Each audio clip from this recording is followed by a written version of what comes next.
还记得创建底比斯古城的那个腓尼基王子卡德莫斯是为什么来到希腊的吗？没错，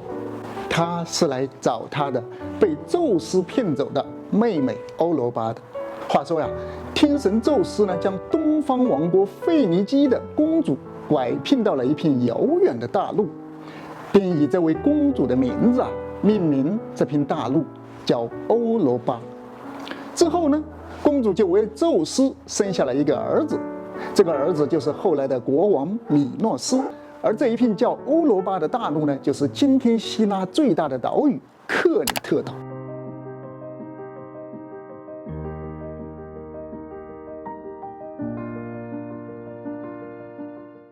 20世纪初英国考古学家伊文斯在克里特北岸的一片橄榄林里发掘出了一座规模宏大的宫殿。该宫殿最早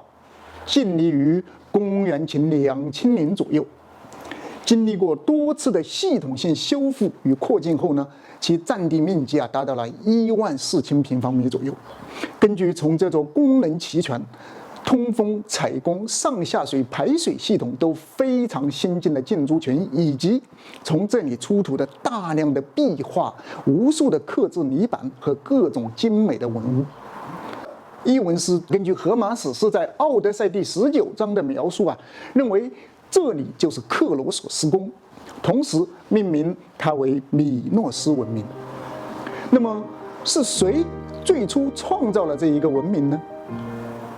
伊文斯根据在克罗索斯宫殿发掘出大量文物与同时期埃及文物在风格上的极高的相似度，以及这里早期墓葬形式有明显的利比亚痕迹，而认为米诺斯文明的创造者呢，很可能是来自北非的移民。在伊文斯提出这一观点的同时就有学者们提出了各自不同的观点。有的认为米诺斯文明的创造者呢是来自巴尔干半岛北部，还有人认为呢他们是来自两河流域，甚至还有人认为神话故事的背后就是在暗示我们米诺斯人就是腓尼基人的后代。米诺斯人的祖先到底是谁呢？首先，我们来看看伊文斯认为米诺斯人是来自北非的观点是否可信。2013年华盛顿大学医学和基因组教授 George Stamadouyanopoulos 和他的研究小组分析了克里特岛拉西西高原的一个洞穴中发现的37具骨骼样本，将它们与135个现代和古代人类的线粒体 DNA 序列进行了比较。在米诺斯人的样本中呢，表现出了21种不同的 DNA 变异，其中呢有6种是米诺斯人特有的，另外的15种呢是与现代和古代人群共有的。没有一个米诺斯人携带非洲人群特有的线粒体 DNA 变异，所以米诺斯人来自北非移民的观点似乎并不可信。同时，在其他的 DNA 样品对比中发现，米诺斯人的 DNA 呢与来自南欧新石器时代人群的 DNA 关联度最高。难道说米诺斯人的祖先是某个古老的南欧人群？